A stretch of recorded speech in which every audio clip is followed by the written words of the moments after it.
Moses' role in the Old Testament system of animal sacrifice was a type and shadow of Jesus' multiple offices in the administration of our new covenant. Old Testament temple sacrifice makes understandable the atoning death of Christ. Without that history of sacrificing an animal to atone for our individual sins, we simply wouldn't understand why the death of Christ would have any impact on us at all. Atonement of sin requires the spilling of blood in God's good and righteous design. But Jesus spilled that blood, and therefore we understand why it atones for our transgressions even today. So in light of all that we have learned and seen, what is the conclusion of this portion of the sermon to the Hebrews? Well, the second half of verse 5 says this, "And we are his house, if indeed we hold fast our confidence and our boasting in our hope."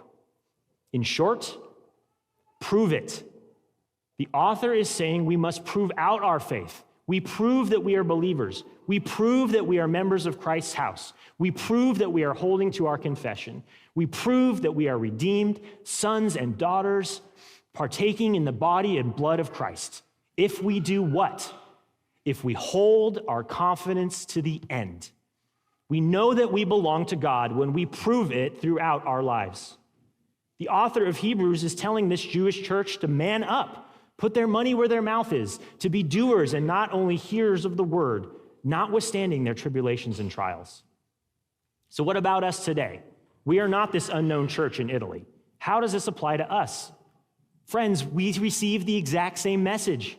Be faithful, be confident, prove out your faith. We have the greatest apostle and prophet in Christ.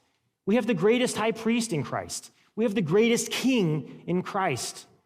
The esteemed Moses, the vessel by which God gave the written law, is not even in the same conversation as Christ. So cling to Jesus in all that you do. Be obedient to his word. Mine its depths. Put your sin to death. Take dominion over this city and this state and this nation. Bear children and raise them in the truth. Start Christian businesses. Tell everyone about Christ. Serve one another consistently with a servant's mindset. Admonish and counsel one another.